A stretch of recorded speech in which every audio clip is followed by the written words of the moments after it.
Alright, let's keep going. Baseballer and Firefly on becoming this Scorched Sand Festival's champion. We look forward to their amazing entrance in the Charmony Festival. Let's give a round of applause.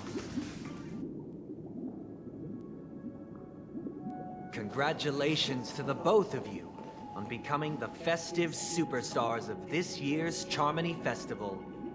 Before entering the Grand Theater, I, on behalf of the organizers, extend my sincere congratulations to you, wishing you joy under their radiance.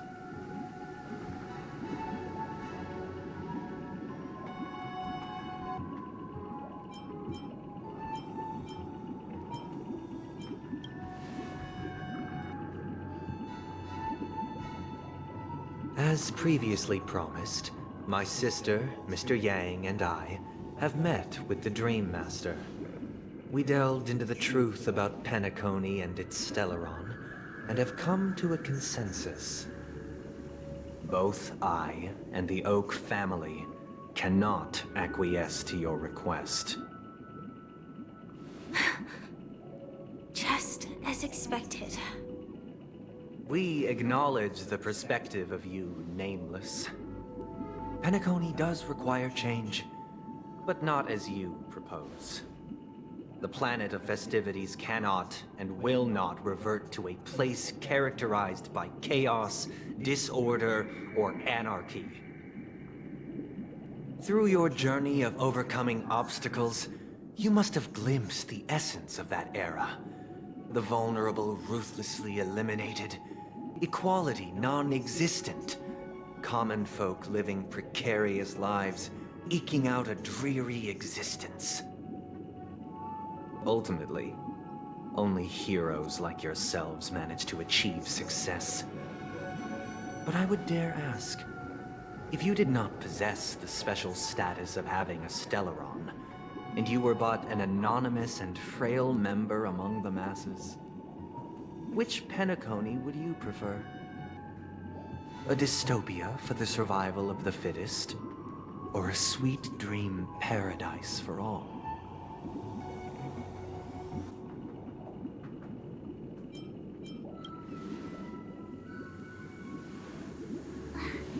That's not the point! Don't let him mislead you! Mr. Sunday, even if the members of the Oak family can't fully agree on what to do about the Stellaron, now's not exactly the time to be holding an extensive discourse about Penacony's past and future, is it? The Stellaron issue concerns the life and death of everyone on Penacony. If anyone has a better suggestion, the crew is more than willing to listen. Also, it'd be best to tell us the ins and outs of that meeting. This way, we'll at least know what Welt and Miss Robin are dealing with, and the reason why they failed to make our appointment. Ah, Navigator. That is precisely my intention. With all present, let's begin by discussing the details of that meeting. Let's talk about our tribulations and choices, our ideals and beliefs, and our final course of action. The only path to take.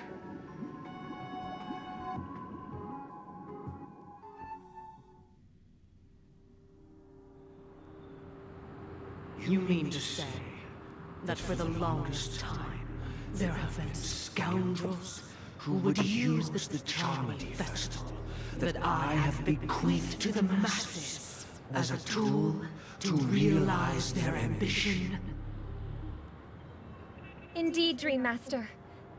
Once the Charmony Festival begins, the Stellaron's powers, along with the song, will be broadcast across the entire planet of Penacony. And then everyone in their dreams will be unable to awaken. This is indeed surprising to me. The dreamscape is maintained by the collective effort of the 5 families. If someone were to use the Charmony Festival to recklessly disseminate the power of the Stellaron, This individual must hold a position of great authority. Do you have any suspects? I'd like to ask, did you really not know of the Stellaron's existence? I would have never thought that this Nameless would point the spear at me. Quite astonishing indeed. If I have offended, the Astral Express extends its sincere apologies. But the current circumstances are dire and leave no room for meticulous inquiry. We're doing this out of concern for the Dreamscape's safety. So, if you could, please alleviate our concerns. Dreammaster, it's just to prove that the Charmony Festival has nothing to do with the Stellaron. If we're being overly cautious, I will return to the stage to offer tribute in song, just per the arrangement.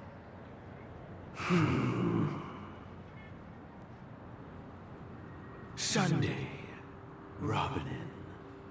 I've watched you two grow up, and know your dispositions like the back of my hand.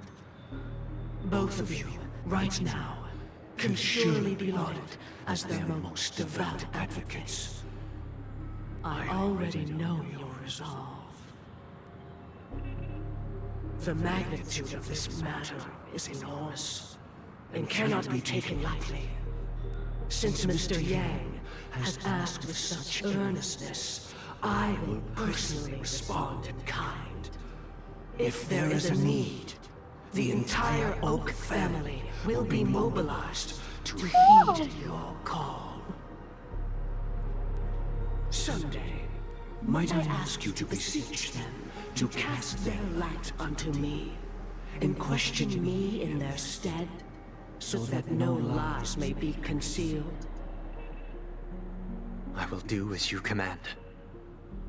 Robin, could I entrust you to be present as a witness, to document the truth, and to proclaim my innocence, so that all slander may be utterly dispelled? I will do as you command. May thy will be carried out on earth, just as it is in the heavens. Oh, triple-faced soul, please sear his tongue and palms with a hot iron, so that he will not be able to fabricate lies and make false vows. Let us begin. There is nothing else to prepare. Understood. Question. Have you devoted your life to your god, never worshipping other gods? Naturally. Do you love your god as you do yourself, always heeding their admonishments? Naturally. Have you strayed from the path expected by your god, betraying their name? I don't know if this is intentional, but those Never. questions are Have you ever been Phrased inordinate with your asks in a of way your god, where they might not actually be coveting talking more about than the harmony. foundation of the creation itself? Never. Then, a final question. Do you swear to fulfill all vows, past, present, and future?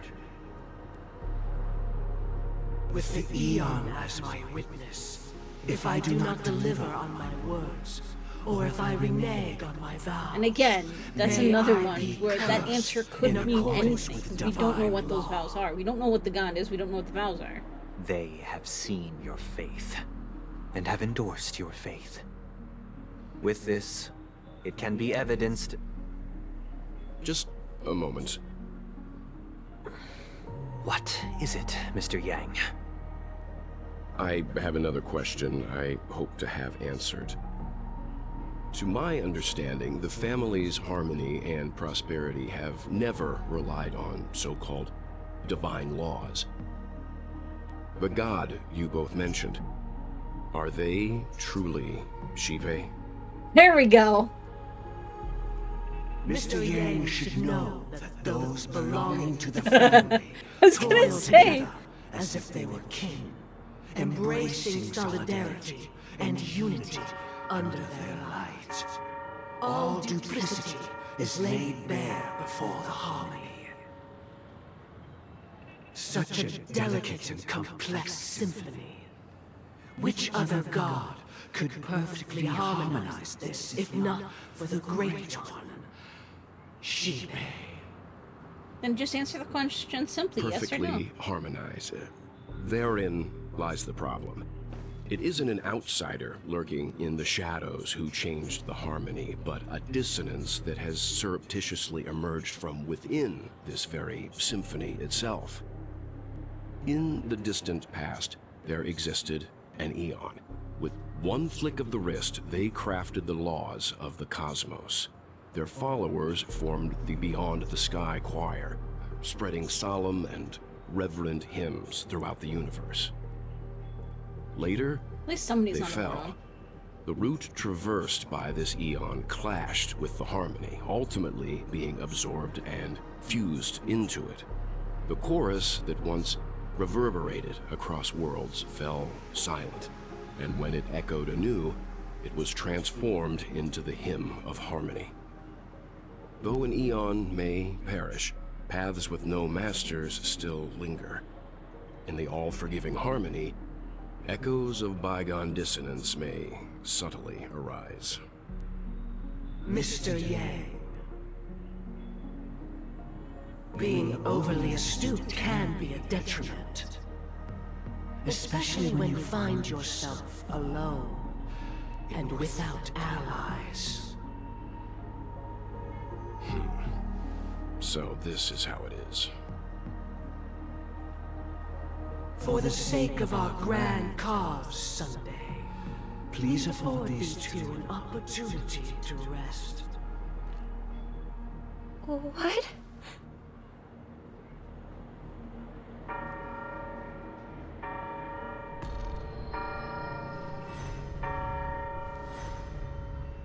Sorry, Robin. It's just you. I did not wish for you to know this. It's a pity that things have turned out this way. So, this is the true reason I can't sing? The shadow that envelops Penacony is actually... We were never children of the harmony. Our ideal paradise could not have been crafted by Xipe. True bliss can only be guaranteed by the one who transcends the many. Within the foundation of law, humanity establishes civilization, and through harmony, we obtain order.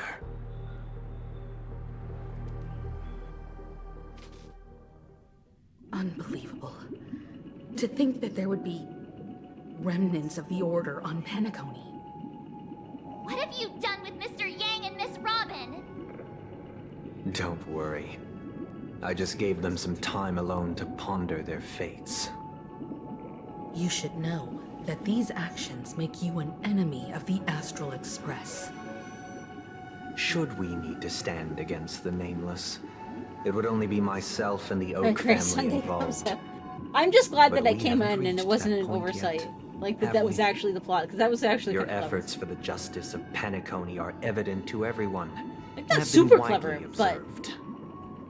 I feel like not everybody who plays video games these days would have, like, questioned that.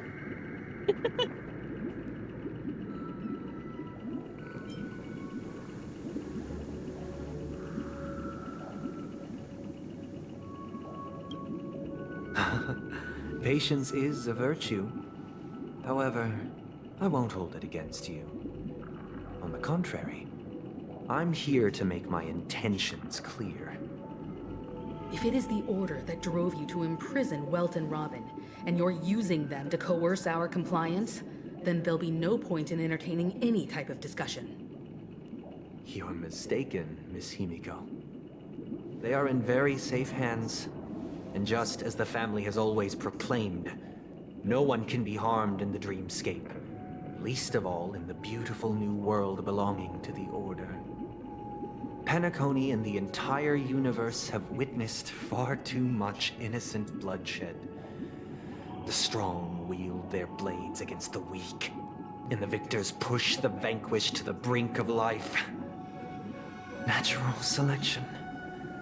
The world abides by this principle, establishing the well-being of humanity atop the corpses of the downtrodden.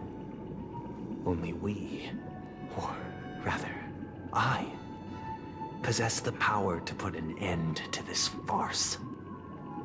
So you've decided to resurrect a dead Eon? No one's ever done such a thing. If Miss Himiko is interested, let's draw back the veil and speak candidly. I've always firmly believed that people can understand one another through peaceful means. I'm willing to divulge the unembellished truth as to the intentions of the Order's Pathstriders, so that you will make better judgment for the Astral Express, for Penacony, and for this stretch of the universe. Words can hardly do justice to the beauty of that ideal. So, come with me, everyone. Let us retrace our steps and see It's subtle once and questioning again for where a this road reason. leads. Well, being a former Hersher, reason is why he's likely questioning it. Huh? Where'd he go? Well, and I'm used to This like, isn't I any grew location up in Penacony's dreamscape. reading The Wheel of It's Time, my so inner like world. the whole The reason you the know, scenery before you remains unchanged technically is not because your speaking a word that consciousness has isn't drawn on similar like concepts to fill in the gaps. that breaks the truth. Like, I grew up reading the wordplay of the Aes Sedai. Well, it may not be any too much more clever. Like, I saw that and I was like, they're technically not lying, but they're technically not really giving any information either.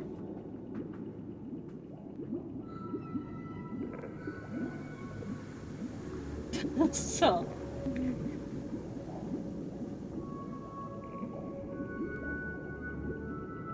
Like, I love stuff like that.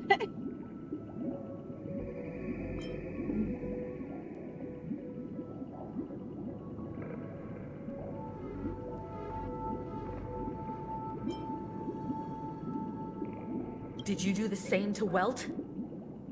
It's a tuning process. It's like, when was I given the Stronger in first effect book? and more draining on the mind. Probably grade The 5 or gray-haired 6. guest has experienced think. it before, so she should understand what it And I entails. think my dad had up to Tuning allows you like, to whatever was intuitively released grasp at the my time? feelings, which also means that I cannot hide anything which, if I'm from right, was maybe book 4-ish, give Now, or take? everyone, please look at the huge screen. The road we once took begins here. From this point on, you will witness the numerous decisions I've faced. I've selected a portion of these to share with you. I believe after going through similar predicaments, you'll be able to better understand my thoughts. Let's begin. The first decision. A story about a baby bird. This story happened when Robin and I were very young. We were victims of the Stellaron disaster, and the family's Mr. Gopher Wood, who would later become the Dream Master of Penacony, saw that we siblings had no one to turn to and took us in. Later on, Robin and I lived a time with nary a care in the world. One day, after dinner, while my younger sister and I were lounging about in Mr. Gopher Wood's yard, we spotted a fledgling Charmony dove all on its own. That baby bird was tiny. It didn't even have all of its feathers, and it couldn't sing. When we found it, It was already on its last breath, having fallen into a shrub, probably abandoned by its parents. We decided to build a nest for it right there and then. However, thinking back, that winter was unusually cold, with fierce winds at night in the yard, not to mention the many poisonous bugs and wild beasts in the vicinity. It was clear that if we left the fledgling in the yard, it stood no chance of surviving until spring. So, I suggested we take it inside, place it on the shelf by the window, and asked the adults to fashion a cage for it. We decided that when it regained its strength enough to spread its wings, we would release it back into the wild. The tragic part, something that we'd never considered, was that this bird's fate had already been determined long before this moment. Its destiny was determined by our momentary whim. Now, I pass the power of choice to you all. Faced with this situation, what choice would you make? Stick to the original plan, and build a nest with soft net where the Charmony dove fell. Or build a cage for it, and feed it, giving it the utmost care from within the warmth of a home. I eagerly await your answer. I'm gonna say build a nest for it.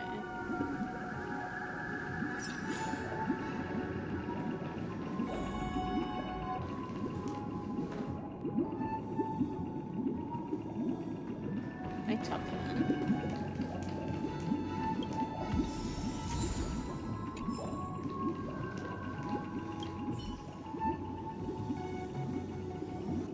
I can't decipher his intentions right now, but based solely on that question, I would probably choose to build that dove a cage. Even if I was gonna release it back into the sky, it'd have to be strong enough to fly first. If I left it where I found it, I fear it'd never get the chance to fly ever again.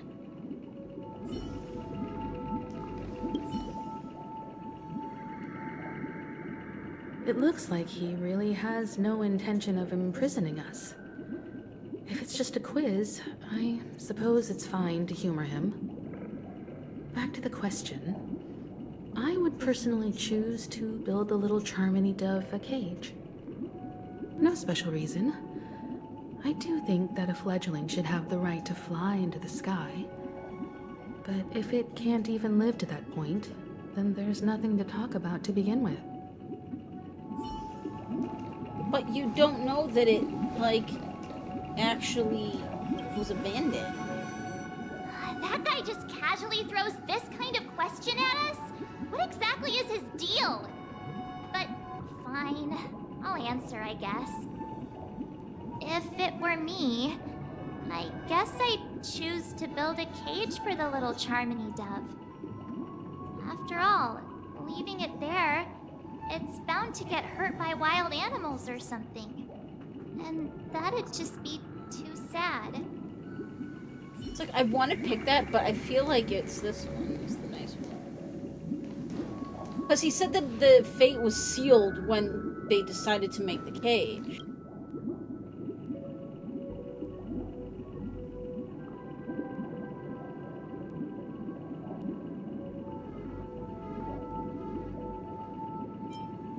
Interesting. Since you've made up your mind, allow me to reveal what fate this choice will bring to the fledgling. From what I've observed, there are at least 3 predators in that yard that prey on small birds. The Vossicle scorpion, Asdana wolverine, and the Huntington winged snake. Even if they shy away from humans, these animals are still near apex predators in a fenced location like a yard. In such a location, only one fate awaits that little Charmony dove. A painful death. As for the choice you made, I am deeply sorry. Now, let us advance to the second decision. Yeah, but This there's time, another option. Is It's that the story it of a might not dream have been chaser. abandoned. This story happened when I was appointed as Bronze Melodia, a position exclusive to the Oak family, charged with listening to the problems and vexations of Dreamscape residents, and providing them with the relevant guidance. It was during that period that I had the opportunity to hear voices from all corners of the Dreamscape. Joy, sorrow, arrogance, regret. The complex tapestry of human nature that formed the world. And I was fortunate to catch a glimpse of it. He was a dream chaser, and an illegal stowaway. Just like the rest of them, he came to Penacony in search of a better life, except that, to most people, the price he paid, I suppose you could say it was everything. He told me, I sold everything I could at home.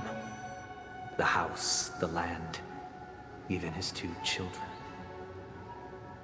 He said he could not afford to raise them, and that at least they could eat if they lived as slaves.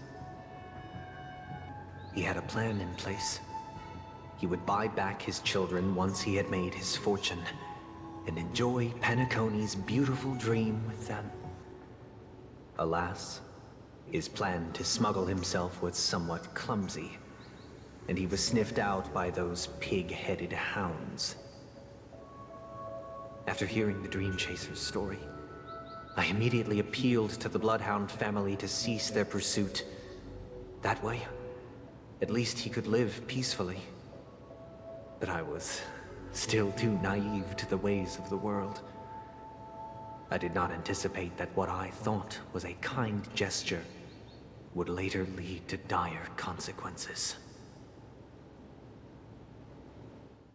I'll tell you the outcome soon. For now, I'd like you all to make a choice. Will you do as I did, and try to convince the Bloodhound family to stop their pursuit, so that the Dream Chaser may live peacefully and realize his wishes? Or will you remain silent, leaving him to languish while the hounds are hot on his heels, until his inevitable judgment arrives? I look forward to everyone's decisions. Who knows? Perhaps they might even alter the outcome of this tragedy.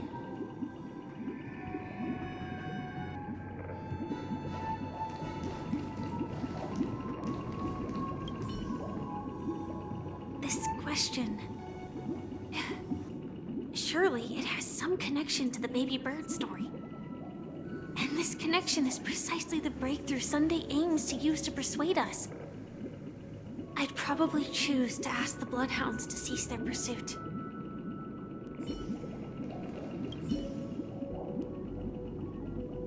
A dream chaser story. If I acted out of kindness, I would probably ask the Bloodhounds to stop their pursuit and lend him a hand. But what cruel repercussion would this choice result in? I think Sunday must have been deeply impressed by the limitations of the strong defending the weak through this incident.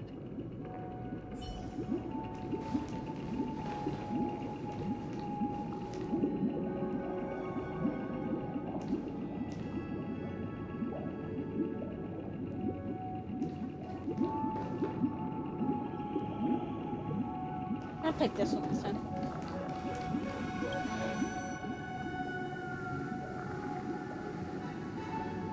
I'm honored to witness you arriving at the same decision. Out of respect, I'll share with you the dire consequences that my choice back then brought about. First, the outcome. He attained major success. After avoiding capture, he ran a business for a few years, very quickly making a name for himself, elevating his status. He might not have become a tycoon like old Audie, but he was considered a character of excellent repute. Now then, did he realize the wish he set out to achieve? No. The last time I saw him was in the real world, where the Hounds were going to permanently exile him, and I was the accompanying Bronze Melodia. The mission was simple. Listen to the criminal's repentance.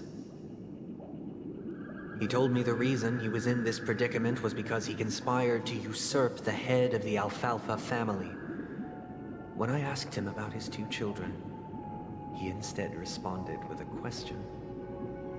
What children? In the end, my heart aligned with the Harmony, and the good deed I dared to undertake held no value, turning instead into a wrongdoing. It created a lamentable oppressor and countless oppressed individuals. No, As to your choice, I once again offer my heartfelt apologies. We'll make the opposite choice in what we Next did then. comes the third one. and final decision. And the story this time is my own. This story happened the day I was appointed the Oak family head. At that time, Mr. Gopherwood was the current Dream Master, and as per his wish, we had a private conversation. What surprised me was that the Dream Master had only come to deliver a letter to me. He let me read its contents, and it was a letter from my sister. The letter contained the usual pleasantries, anecdotes from her travels, nothing out of the ordinary. Just as I started wondering how this letter related to our discussion, the Dream Master began to speak. Do you know who wrote this letter? My sister, of course. But why would you personally visit me to hand me a letter from my sister containing mere trivialities? To help you grasp the full scope of this issue. Do you know where Robin is at this moment? From what the letter indicates, she must be in Caspelina 8, correct? She's touring there right now. Correct. Has she mentioned anything about a stray bullet? A stray bullet? What? A war has broken out on that planet. It is because of this very reason that Robin chose this destination. To spread the word of the Harmony. And to save the lives of that planet. She personally made for the front lines. She hoped to ease the people's suffering with song, and was willing to brave mortal danger to deliver the IPC's medical supplies. Unfortunately, stray bullets show no such compassion. Is she all right? If the operation was successful, she should probably be recovering in the field hospital. By the eon above, the bullet struck her neck directly, yet possibly as a reward for her consistent deeds of harmony. It didn't hit any vital arteries. Once you've attended to your outstanding tasks, it'd be advisable to write her back as soon as possible. Those damned savages! I'll pack my bags right away. My gratitude for bringing this to my attention, Mr. Gopherwood. Now you understand why she always wears such elaborate neck ornaments, don't you? How could this happen? Miss Robin. It's all in the past, so please don't worry. I share this in the meager hope that you will understand the Harmony's limitations and predicament. As grandiose as the strong defending the weak sounds, many times, it is nothing more than wishful thinking. Likewise, I've prepared one last question, one last choice. But rest assured, this choice will not have any grave consequences. Because this is merely a figment of imagination, a nightmare that has haunted me through countless nights. If you ever had the opportunity to make a choice like I did, would you still support Robin's journey on the path of harmony? Yes.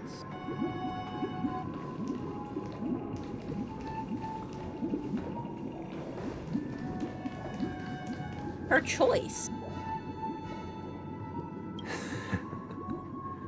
I see.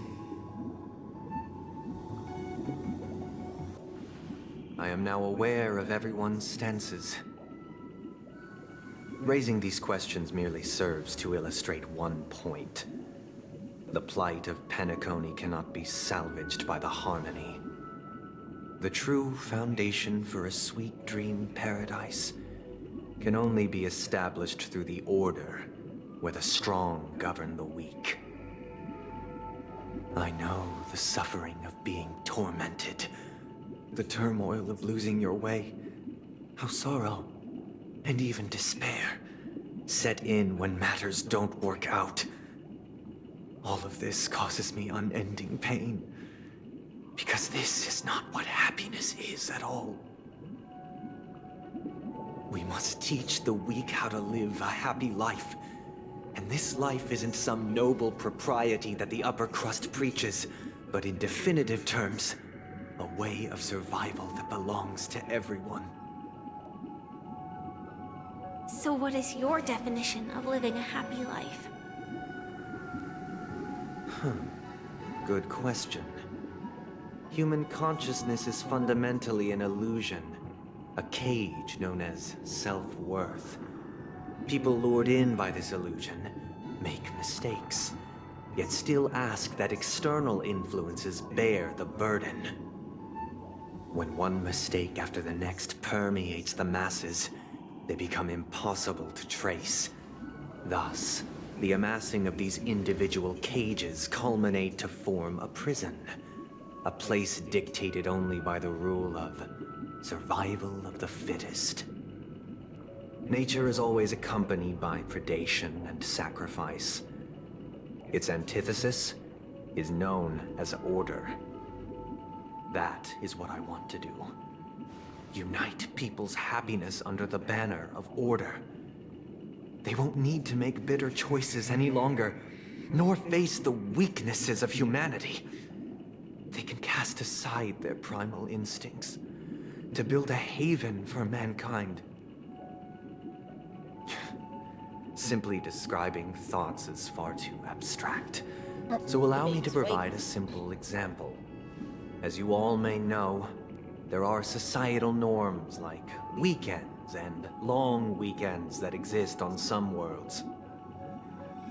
During these hard-earned rest days, people are given the chance to extricate themselves from the stresses of everyday life, allowing a certain tranquility to return to their souls. And it is only on these days that people do not have to adhere to the law where the strong prey on the weak. They can live out their lives happily during these brief intermissions. It's just a pity that 2 or 3 days are still too fleeting compared to the span of a lifetime. From where I stand, society's ideal system should be 7 rest days. Following Sunday, there should ensue a second, a third, and indeed an infinite procession of Sundays. This should be the face of the new world. Idyllic, eternal, peaceful days. And thus, every person can return to their base selves in this utopia. Some gaze in reverence at the stars, pouring their whole beings into calculating the distance between us and the isolated world of Pagana. Meanwhile, some seek refuge in quiet corners, holding one another, unencumbered by the He's like chains of dancing. unwelcome obligations. There would be no need to bear the hardships of reality. Only in this way Bouncing up and down. can in his humanity bed. face the inevitable end with the purest of spirit, I was trying to get Max's attention. living a life of dignity. This is what it is to live in bliss. Miss Firefly, you who are stricken with entropy loss syndrome, you of all would surely understand this. I'm gonna turn the camera off just until Max gets down here. He's bringing the baby down. It sounds like a flawless theory.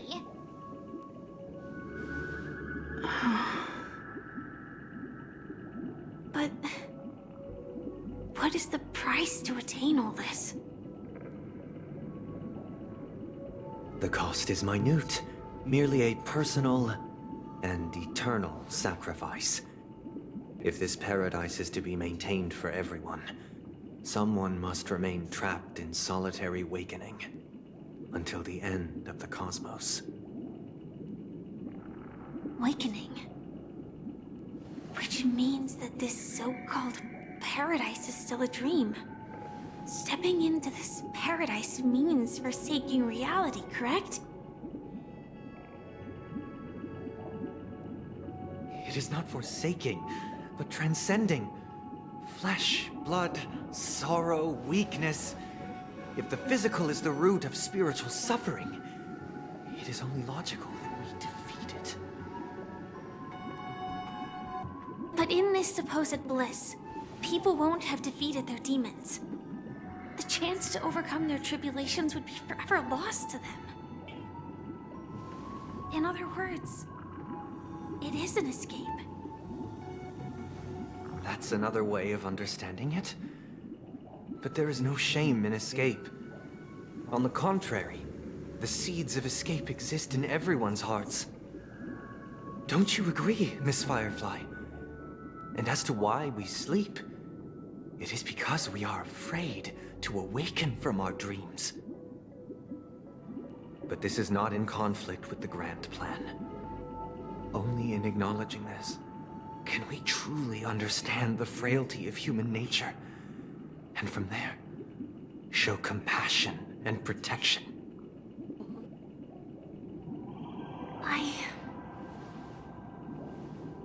I admit that you are a born leader. Your perspective on humanity brims with pessimism.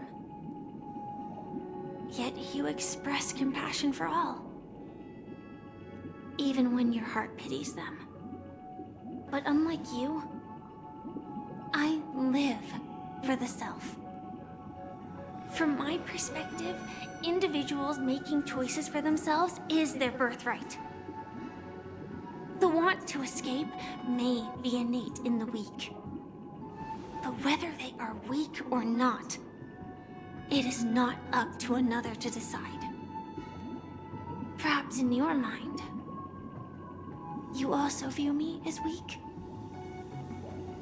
I'm gonna have to check out the Monster Hunter bundle that's up right now. Because I don't think so. Since Miss Firefly has said her piece, the Astral Express will also naturally give you our answer. We'll leave it to you. Just as Mr. McHale instructed before. Tell him our choice.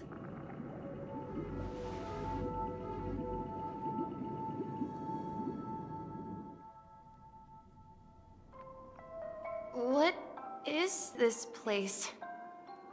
Does this place ring any bells, Misha? I don't know. But I feel a sense of déjà vu. What is this place? It's the realm within a dream bubble.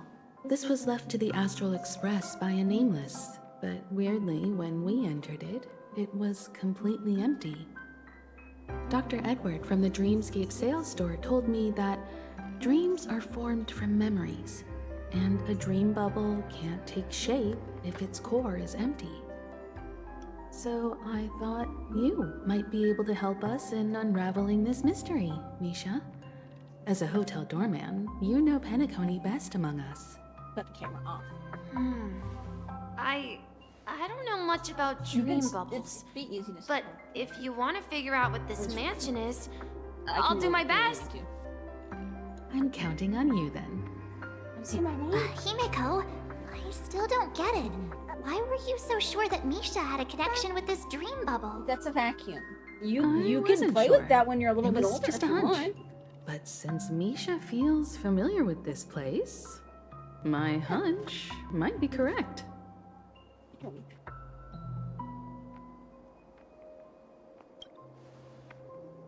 Exactly. This is where you and Firefly encountered death, which we now know as dormancy.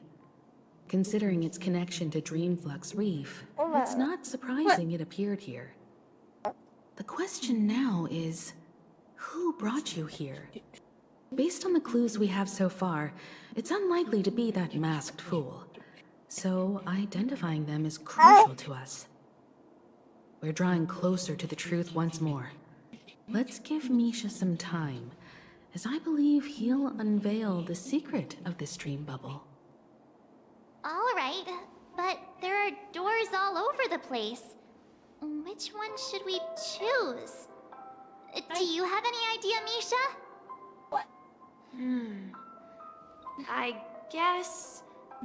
maybe this way?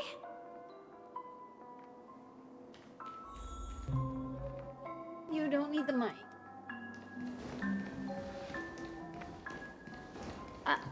I'm not entirely sure, but... let's give it a try. You don't need sunscreen either. Fine. Wait, you managed to... Weird. This place is quite different from the hotel. But I feel like I've been here before, and even lived here for a while. If I remember correctly, there should be a fireplace down that hallway. Clocky and I used to sit by the fire, listening to the crackling of firewood. You can go in there. And the room on the other side was the toy room.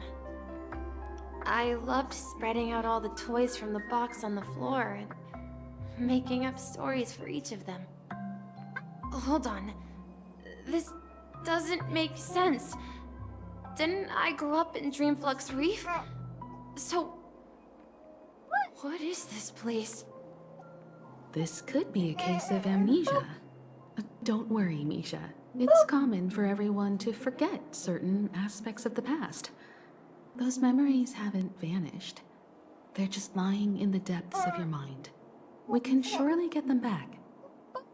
Since this place seems familiar to you, why don't we explore a few more rooms and see if you can recall anything more? Yeah, then let's check out the rooms I just mentioned. Yeah. You gonna go make friends with Misha?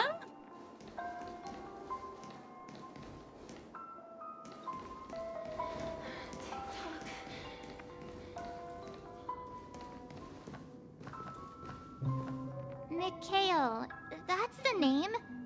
Now we all know him as the Watchmaker. So, who is he talking to? Do you know anything about it, Misha? I'm sorry, I don't know much about the Watchmaker. But, Mikhail... Anything special about that name? Mikhail is Grandpa's name. Grandpa?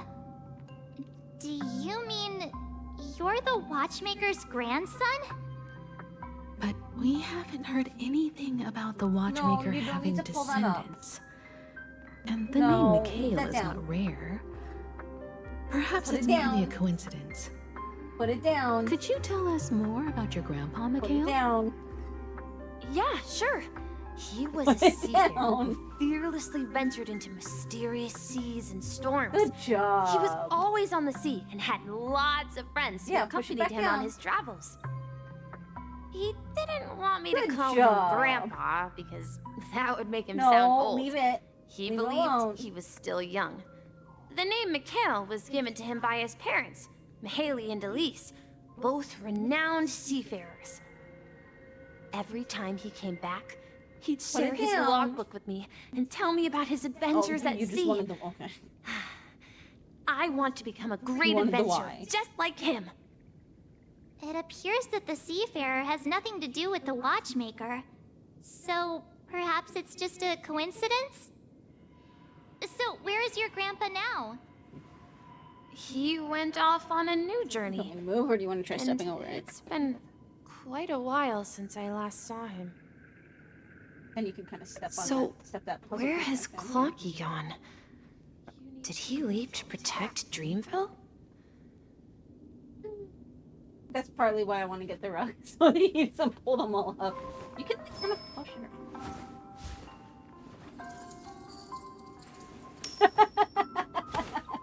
Oh, it's the page.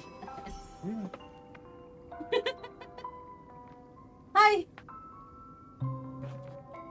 As you can see, he enjoys his new play space. It is full of dumped out Cheerios, and he's now ripping up the floor. Not actually the floor, he's ripping up the mats that we have underneath it. I've got a rug that I want to put over top of the floor mat so that he doesn't tear them off. But... yeah, you got the Y. Then an orange Y.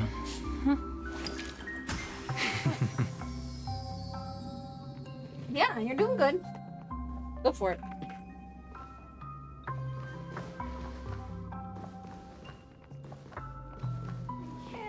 Alright guys, I'm gonna take a short break and run to the bathroom. And then when I come back, I'll turn the camera back on. So hold tight, I'll be right back.